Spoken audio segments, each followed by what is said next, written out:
Didier Badji ak Fulbert Sambou nekk ñaari takk der yoo xam te ni en novembre 2022 dañu disparaître woon loolee nag ci enquête yi nga xam te ni yoon mu ngi ko doon def ñu gisoon ni am na ci ñoo xam te ni warees na leen mën a woo déglu leen laaj leen ndax am na luñ ci xame am déet gis nañu ci njëlbeen ñu jàppoon ku ñu doon woowee sniper turam dëgg di Jérôme Bandiaky nekkoon benn garde du corps ci ay autorités yu fi nekkoon li ko dalee ci Macky Sall ba Aminata Touré moom ñu tegoon ko fi loxo ci ay jamono am lu ñu ko doon toppee moom nag ci àjjuma ji weesu moom la ñu woolu dégluwaat ko ci mbir mi nga xam te ni moo ñeel kon Fulbert Sambou ak Didier Badji ñu ne bi nga xam te ñu ngi koy déglu loolee mu ngi am ci teewaayu ñi koy layool ay avocat ku ci demee ni maître Fara Gomis moom Jérôme Bandiaky nag ba ñu ko dégloo ba noppi ci lañ ko placé waat sous mandat de dépôt bi ñu ko njëkkee téye placé woon nañ ko sous mandat de dépôt démb bi ñu ko dégloo ba noppi tamit ci lañ ko placé waat sous mandat de dépôt juge bu troisième cabinet moom moo amal lu ni mel li nga xam te ni moom la koy toppee mooy séquestration maanaam tëj nit ci loo xam te ni amuloo ci sañ-sañ ak assassinat maanaam faat doomu aadama ñu ngi koy topp yi tamit lu ñu woowee menace de mort maanaam xupp doomu aadama boo xam te nii da nga koy xupp ne di nga jël bakkanam ak viol maanaam siif kenn ci ki nga xam te jàpp nañ ni témoin la ci mbir mi nga xam te am na ci information yi nga xam te libération yéeni kaay xëy na jibal ko tey soxna soosule ab plainte boo xam te def na ko ci section de recherche jëm ci mbir moomule mooy li nga xam te moom moo relancé waat dossier bi ba ñu jàpp ni kon am na ay éléments yu bees yoo xam te ni kon fës na ci mbiri Didier Badji ak ki nga xam te ni moo nekk Fulbert Sambou rebondissement yooyu la nag kon moom moo tax doyen des juges bi nga xam te moo nekk ci tribunal correctionnel de Dakar daal di topp ki nga xam te moom moo nekk kon kii di sniper ñu gën koo xam ci Jérôme Bandiaky rebondissement yi mu ngi am aussi ci bi nga xam te ni aussi njëkkoon nañ ko topp di ko toppee woon lu jëm ci wàllum détention illégale d'armes loolu mooy li nga xam te moom lañ ko doon njëkk a toppe maanaam yor ay ngànnaay te amuloo ci benn sañ-sañ trafic illicite d'armes maanaam jaay ay ngànnaay te kenn joxu la ci ndigal détention d'armes et de munitions sans autorisation yor ngànnaay ba nuppi tamit yor ay soxam te loolu itam jaaruloo ci yoon wi nga xam te moom nga war a jaar ba mën ko am obtention d'avantages indus et escroquerie au service maanaam nga jot ay mbir yoo xam te ne nii xëy na ki ko waroon a am mooy koo xam te am na liggéey ba muy def ñu jox ko mbir yoo xam te nii ab liggéey moo ko waral loolee moom mu ngi ci doon bénéficier wu te amu ci woon sañ-sañ loolee lépp bokk na ci li nga xam te ni doon nañ ko toppee ki nga xam te moo nekk Jérôme Bandiaky ca bu njëkk ba ci dossier boobulee ba léegi itam doon nañ ci topp ku ñuy woowee Sakori Ka frère la ci ki fi nekkoon ministre di Doudou Ka doon nañ ci topp yi tamit ku ñuy woowee Mbës nekk frère aussi ci ku ñuy woowee Boy Niang mbër wante moom Mbës boobule dafa mujjoon am non-lieu ci dossier bi nga xam te moom lañ ko doon toppee wante nag terewul parquet bi ñoom daal di woon nañu def benn appel ngir nag ñu daal di xoolaat li nga xam te moom moo nekk boobu lépp dossier ci fàttali ba léegi fukki fan ak juróom-ñett ci weeru septembre 2024 ci la division des investigations criminelles daal di teg loxo ki nga xam te moo nekk Jérôme Bandiaky ñu ngi ko fekk ci këram gi nekk ci Ndakaaru bi nga xam te jàpp nañ ko yóbbu ko ca DIC doon ko laaj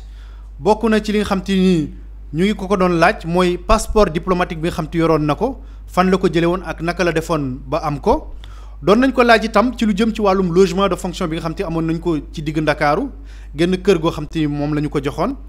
lu ñuy woowee benn bâton télescopique boo xam te ni aussi fekk nañ ko ci këram ga ba ñu fa defee perquisition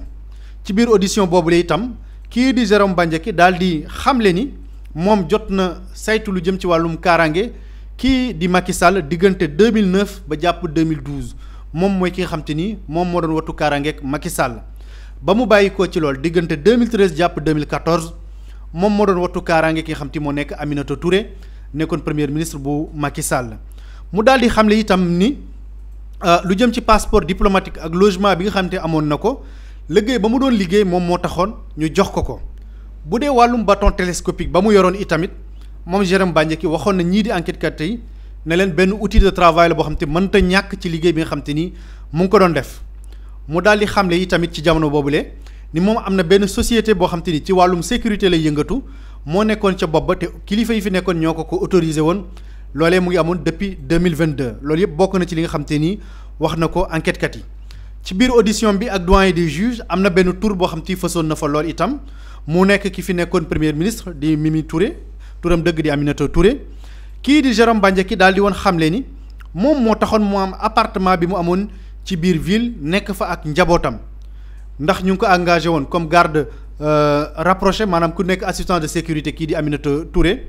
ba muy nekk ca primature moom muy wattu kaaraangeem wante tamit di wattuwaale kaaraange ak njabootam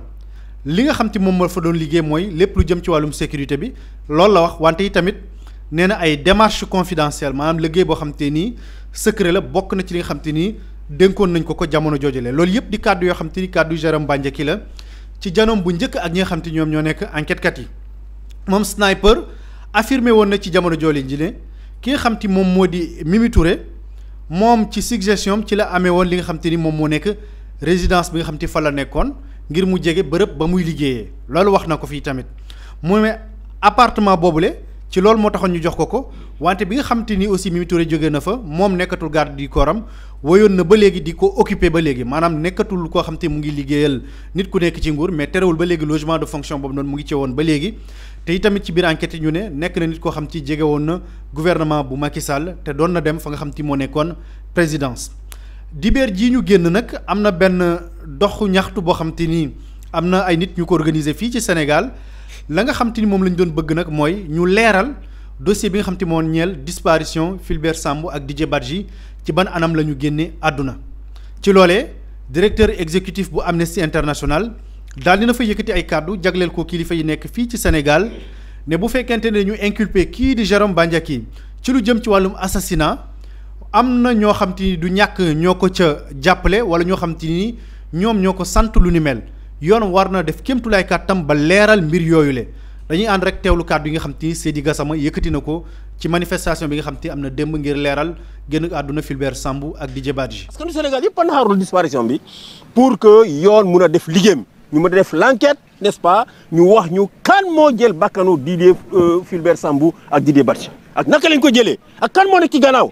parce que ki nga xam ne moom la justice tuumal tey ak lu ñu ko muntee jiiñ ci réputation n'est-ce pas gëmuñu ne moom ci boppam rek am na intérêt dem jàpp ñaari soldats yooyu jël seen bakkan. loolu mu nekk kàddu Seydou Gassama ak ñu bëri ñoo xam te ni teewoon nañ ci manifestation boobu lee démb di sàkku yoon mu gën a pousser li nga xam te moom moo nekk liggéey bi pour ñu xam ci yan anam la Fulbert Sambou ak Didier Badji génne àdduna dañuy wax itam di samp ay laaj ñaare ndax ñoom ñaar seen génn àdduna dafa ñeel wàllum politique am déet ndax dañ leen a faat ci ak péete am déet dégg ngeen kàddu yi nga xam te ne nii Seydi Gassama yëkkati na ko am na benn déclaration boo xam te ni am na kilifa gu ko defoon ci biir réew mi loolu itamit di indee jeexi jaaxa ci li nga xam te moo nekk xelu askan bi ñeel disparition ñaari takk der yi le nekkoon garde des sceaux ministre de la justice Ismaïla Madior Fall ci janoom ak Maïmouna Ndour Faye dañ leen di fàttaliwaat kàddu yi nga xam te yëkkati woon na ko foofee. Mais l'affaire Didier Badji et Fulbert Sambou c'est pris en charge dans la loi d'amnistie.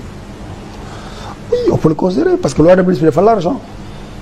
On a mis tous les événements qui sont liés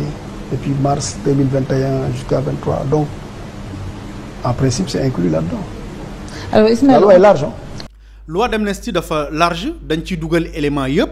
te ku jàngat li nga xam te moo nekk loi d'amnistie boobule dañ ciy wax ni événement politique yi nga xam te ñoo am mars 2021 ba jàpp 2024 moo xam ay xabaar yoo xam te dañ koy yëkkati jaarale ko ci xarala yi wala ay jëf yoo xam te ni dañu ko def loolee lépp ñeel wàllum politique donc bu ñu nee li nga xam te moo nekk loi d'amnistie mën na xëy na couvrir li nga xam te moo nekk disparition ñaari soldats yi le loolu kon li may wundu mooy kon xëy na ci wàllum politique lañ leen faat wante nag moom dikkaat na sax ci beneen déclaration ni moom li nga xam te wax na ko ci émission télévisée bi le lapsus la ndax lapsus la am déeti tamit xëy na ñu daal di ko koy nangule noonu ginnaaw loolu itam am na leen loo xam ci jaaxaloon na Sénégalais yi ci jamono joojule bi nga xam te ni jéey jile am na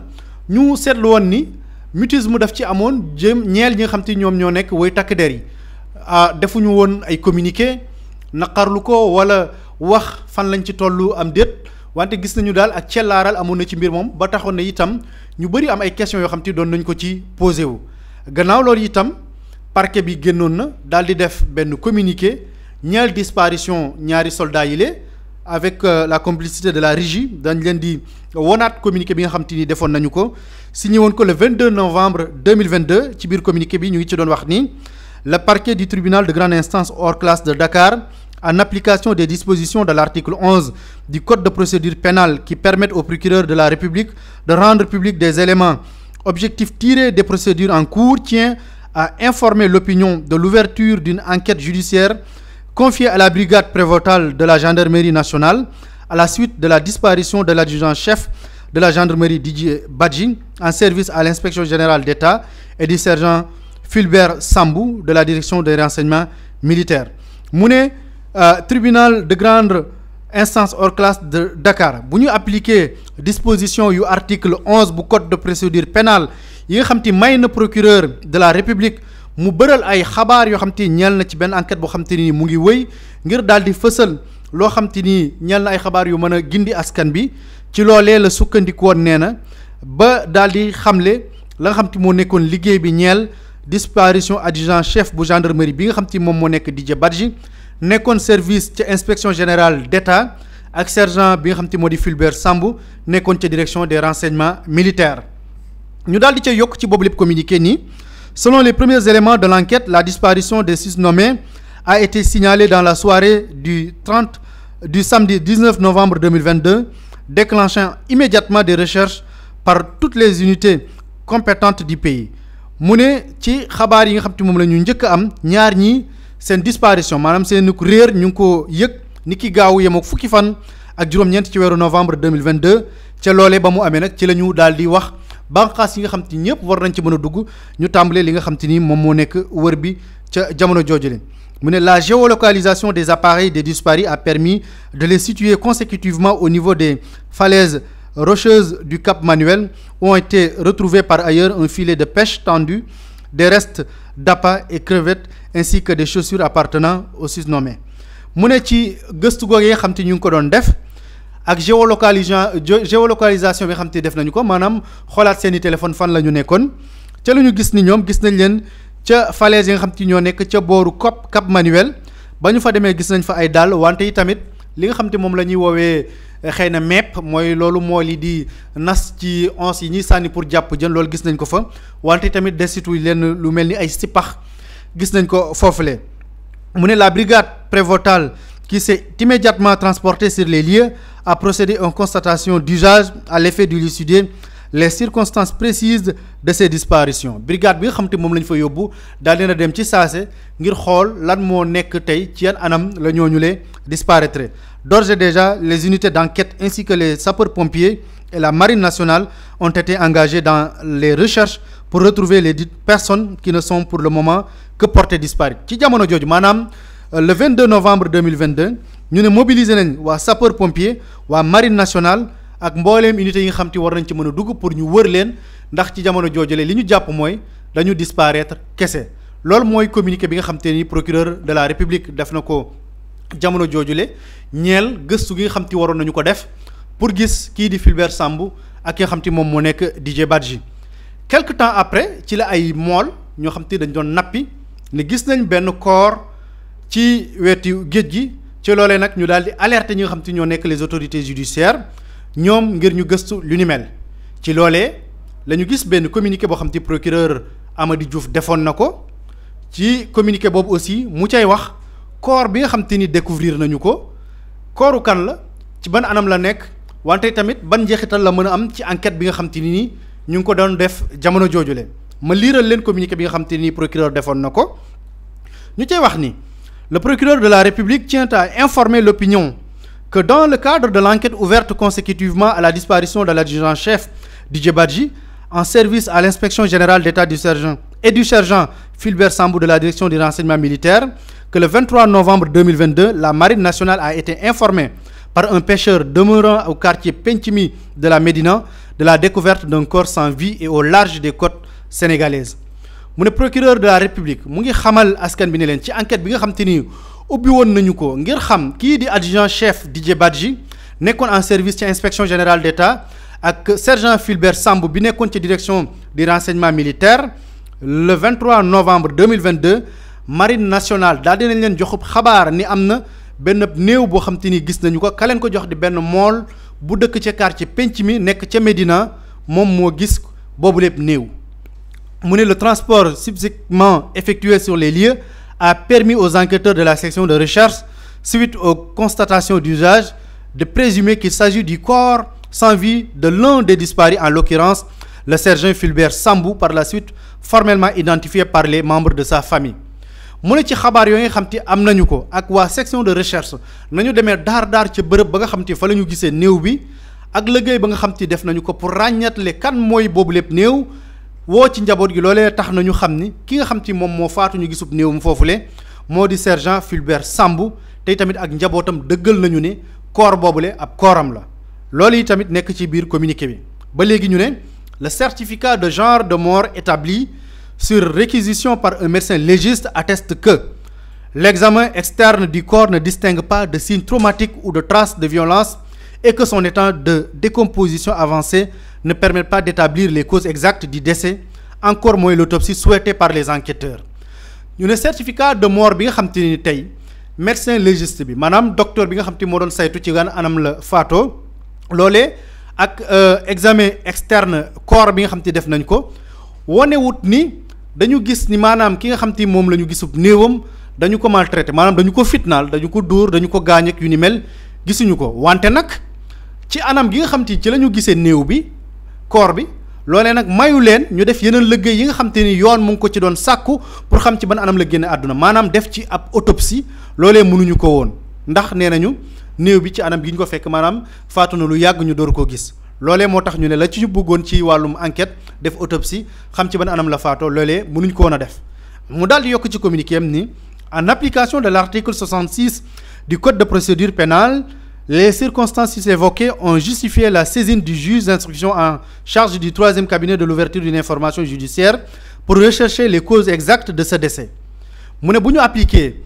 article 66 bu code de procédure pénale ci circonstances yi nga xam te jot nañu ko lim sànq ni maanaam ci naka ban anam lañ ko fekk mënuñu def autopsie et cetera mu ne nag loolee tax na ñu daal di saisir juge d'instruction bu troisième cabinet bi nga xam te moo yoroon lu jëm ci wàllum information judiciaire yi ngir nag ñu wóyal enquête bi pour xam ci ban anam la génne àdduna par ailleurs la section de recherche a été instruite de poursuivre les investigations et les recherches concernant l'adjudant-chef Didier Badji ñu ne section de recherche ñoom i tamit jox nañ leen ndigal ci jamono boobule ñu wóyal li nga xam te ni moom moo nekk gëstu gi pour gis ki nga xam te moo nekk adjudant-chef Didier Badji donc loolu nekk benn élément boo xam te ni bu déterminant la woon jamono joojule di bi nga xam te gis nañu kooram communiqué bi nga xam te ni procureur defoon na ko jamono joojule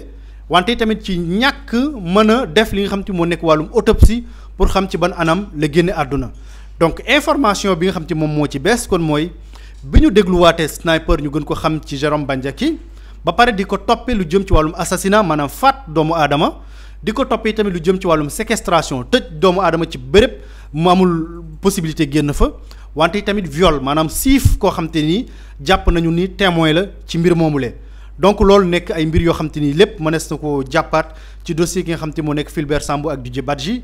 ak la nga xam te ni tamit sniper jot na ko wax ci ba ñu ko njëkkee déglu ak li nga xam te moom moo ci bees yëpp soxna Aminata loolu daal mooy li nga xam te mënees na ko jàpp pour le moment ci biir dossier bi. am na solo Ismaïla Seck ci leeral gi jëm ci dossier Fulbert Sambou ak Didier Badji Boury mu mel ni boobu ba léegi sénégalais yu bari ñoo ngi doon sàkku ngir ñu indi ay leeral ci mbir mu ni mel ginnaaw bi ñu xamalee ne inculpé nañ kii di Jérôme Bandiaky tey coow li moom mooy li ñëpp di laajte ñi nga xamante ni si la ñu njort ni ñoom ñoo ko santoon léegi seen i mbir fan lay mujjee ak dossier bi. waaw fi muy mujj mooy après enquête bi définir ko parce que lii nga xam ni yoon fësal na ko c'est-à-dire que am na déjà jàppagum nañ ci benn piste c'est-à-dire que loolu moo intéressant ci dossier bi nii li ci intéressant mooy téewagum nañ ci benn piste boo xam ni mais la mu mën a indi ci ay informations concernant ce dossier kenn xamul nu mu toll et le cas de Jérôme Bandiaky man je me dis que à part Farba Ngom xam nga gars yi fii doon nañ fi tooñ Farba Ngom naan c'est une ressource naturelle. et le Sénégal dafa war a protéger cette personne là dañ ko war a aar parce que il définit le système tel niñ ko organiser woon jamonoy Macky Sall gis nga Farba Ngom ni mu nekkee un élément essentiel dans la reddition des comptes et dans la gestion du pays ci nañu yore woon ñoo deniers publics Jérôme Bandiaky je me dis que pion bu essentiel la ci tey boo doon tracé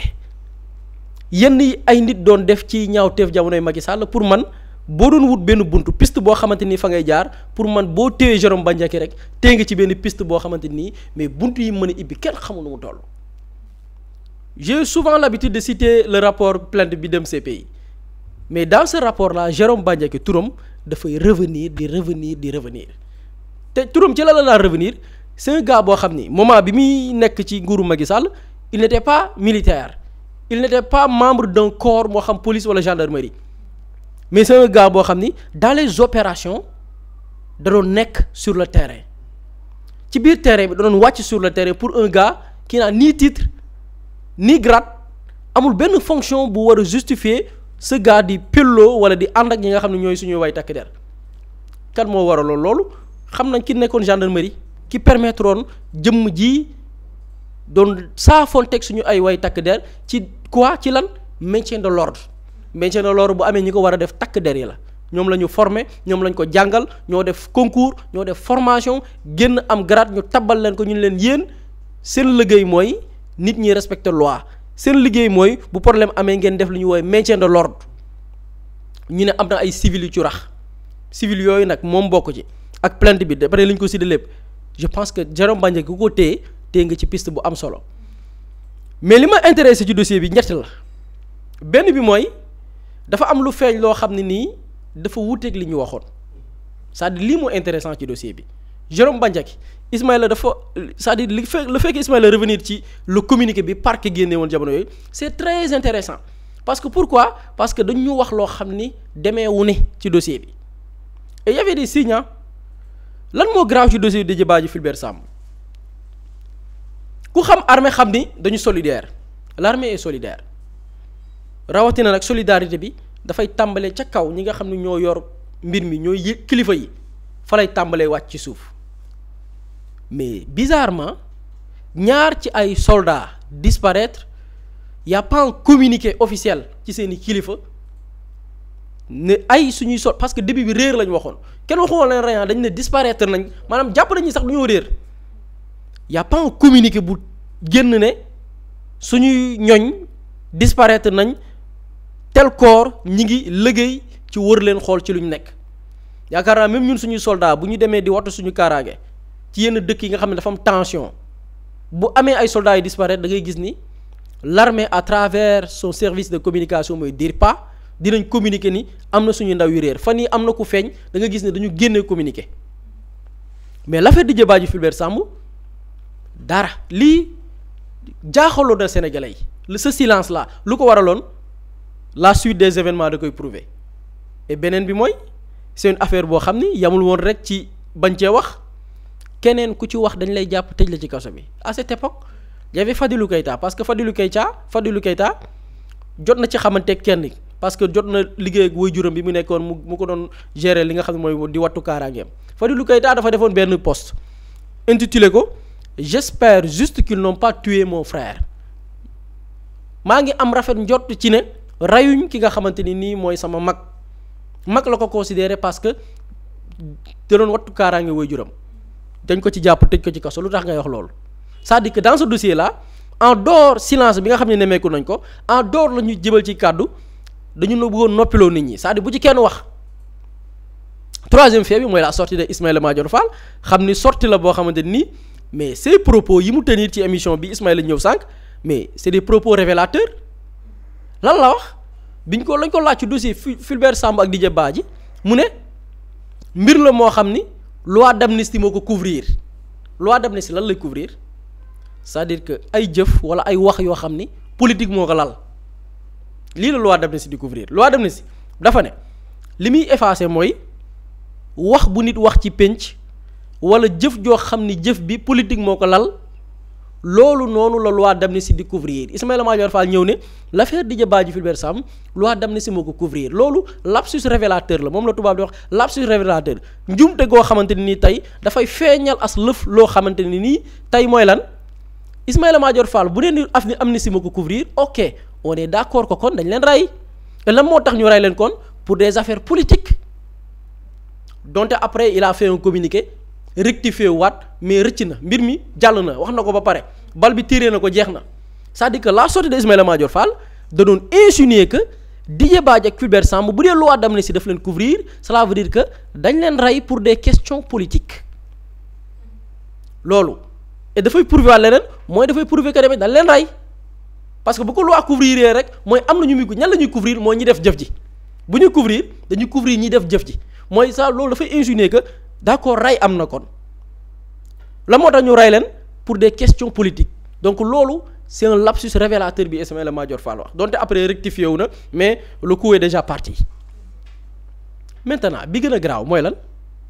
bi ñu génnee àdduna wala bi ñu disparaître loolu la ñuy jàppagum dañu génnee communiqué procureur dafa génnee communiqué ne ki nga xam ne gis nañ ko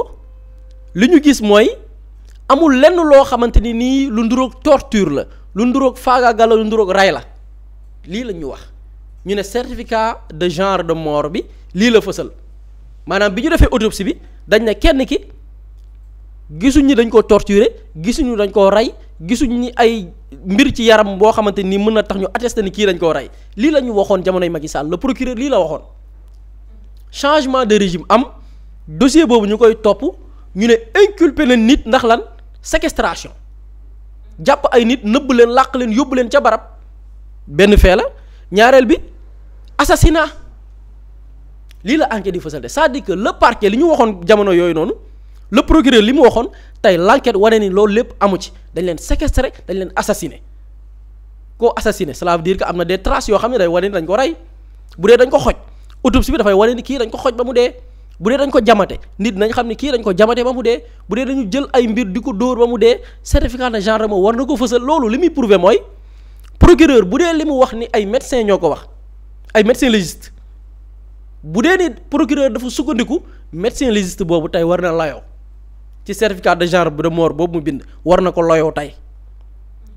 procureur bi bind loolu tamit tey war na layoo ci li nga xamante ni tey enquête bi fësal na ko ci lu bees mooy enquête bi inculpé na nit ci assassinat ci séquestration lii nag li muy prouver mooy Sénégal mais Sénégal li fi xewoon c'est extraordinaire et au nom de ça des gens se permettent tey di ñu wax waxi jàmm paix foofu laay ñëwaat parce que bii gis nga dossier bi boo ciy waxaat da ngay ñëwaat ba dugal ko ci politique malgré lii lépp des gens se permettent toog tey di ñu wax jàmm fàtte leen bës leen seeni xol te am na ci ku dee ci événement bi am na ci boo jëlee kenn ci ñi faatu soxnaam kaas na koo kaas kenn faalewu ko diggante bi génn wuyu na suñu borom naam am na feebar bu ko daloon mais gis nga ku yore feebar boole ko naqaru xol yow ñaari feebar nga am gis nga kii feebar bu amee lu dalal xelam sax feebar googu sax suñu borom mën na cee def sutura ngay war a sax wàllu accueil ñi jàng médecin sax dañu gëm ni premier soins yi nit war a am wàllu xel la c'est psychologique nit ki am métitam nga ñëw dalal ko ba xelam dellu si waat loolu sax wér loolu nit laataa sax nga koy procurer des soins maanaam ñu ne la kenn ci ñi faatu soxnaam amoon na jàngoro waaye gannaaw gi génn na àdduna kooku jàngoro gi mu yor nattu bii ñëw daf ko ronger daf ko soppi dafa yàqu dundam ba suñu borom après jël na bakkanam au nom de la paix ay tappalekat yu nekk ci nguur gii et il faut le dire nguur gii laay wax li ma yim yëpp ay tappale la yu xewoon nguuru Macky Sall tey on est en 2025 ay tappalekat yu bokk ci nguur gii nekk fi di ñu wax wàllu paix au nom de la paix réconciliation tey famille ñii seen njaboot Didier Badji ak Fulbert Sambou tey seen i njaboot da nga leen fekk ñu toog ngeen naan leen baale leen état génn communiqué ne yow sa waajur li ko rey kenn reyu ko kenn assassiné wu ko ndogalu suñu borom la moo ñëw ñu gëmloo njabootu ñi nga xam ne ñoo gaañu ñu gëmloo leen loolu dañoo disparaître géej gi dañ doon napp bi ñuy napp géej gi moo ñëw rek ab vague buubaale leen yóbbu leen seeni njaboot toog ba 2025 ñu ne leen déedéet demeewul noonu am na kenn ku ñu jàpp nañ ni moom moo séquestré moo rey yaa assassinat nga ñëw fekk njaboot googu nga xam ne dañ leen wax lu dul dëgg état moo wax njaboot ñooñu loo xam ne dëppoowul ak dëgg ab tappalekat ay tappalekat yu bokk ci nguur gu bees gi di ñu wax waxi paix yow paix sañoo ko wax njaboot yi ñi sañoo ko wax ñooñu seen njaboot yi ñu bàyyi sañ nga jàkkaarloo naa leen seen waajur paix boo ko waxee saaga nga leen espérons que dina def jusqu'au bout nag loolu la ñi di wax espérons que dossier bi du bokk ci dossier yi ñuy taxañ parce que fii gis nañ fi lépp ay nit def nañ fi ñetti mbir torturer ay nit ñu leen koy tuumaal leerul dugg ci ay projet jiite ko ñu leen koy toppee leerul defaat yeneen ay déclaration ñu leen koy toppee leerul taxaw fii yëkkati ay kàddu jamono ji ñu leen koy toppee leerul ñu dem ñu inculpé ñu ne leen ni mandat de dépôt ndogal am fu mu jugee ñu bàyyi leen ñu génn jamono gi je parle de ce régime là le régime du président Bassirou Diomaye Faye ay nit ñu leen di toppee ñetti mbir leerul ñu leen di toppee wàllu torture ñu leen di tuumaal wàllu détournement ci un projet boo xamante ni nii ça concerne 29 milliards leerul ñu leen di toppee ci déclaration boo xam ne dañu taxaw ne président Diomaye nañ ko fi jëlee indi Macky Sall mu def transition ñu demaat ci ay élections ñu leen koy toppee ñetti mbir bi ñu demee dañu dem déglu leen après ñu bàyyi leen ñu dem ñu ne leen résidence surveillée loolu lu ne am na fi donc ñun dara duñu bett mais li gars yi di laaj mooy que justice soit faite par rapport lii nga xam ne ay nit def nañ ko te loi d'amnistie couvrir ko loolu laa fàtte woon ñëw ci déclaration de Ismaïla Madior Fall loi d'amnistie mun na couvrir lu ne mun na couvrir kàddu yëkkati nit ci mbooloo kàddu yu nit yëkkati ci mbooloo muy wàllu politique mun na yëkkati nit def dara ci wàllu ndax politique mais assassinat rey nit loi d'amnistie couvrir ko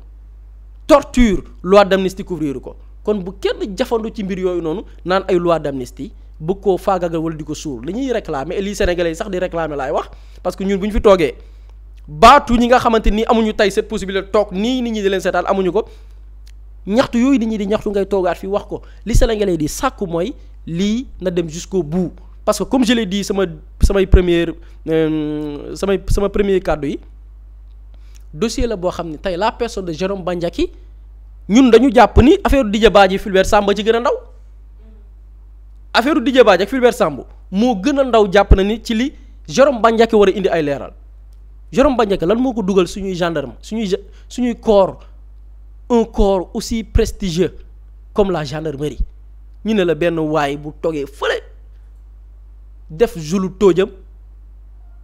mooy ànd ak gars yi quoi ne moom mooy maintien de l'ordre loolu pourquoi lan la def lan mooy implication par rapport à toutes ces morts là nga xamante ni ñu ngi koy compter recrutement de nervis yi lan moo ci responsabilité am yan affinité autorités yi mu tudd parce que bi ñu ko jàppee ci digg tudd na Mimi Touré parce que dañ ko jàpp fekk mu nekk ci benn logement de fonction là et un gars qui n'avait pas droit ñu laaj ko mu ne Mimi Touré moo ma ko joxoon parce que dama doon gottu kaaraange Mimi Touré moomu noonu quelle est sa responsabilité par rapport ses relations avec Jérôme Bandiaky loolu yoon daf ko war a leeral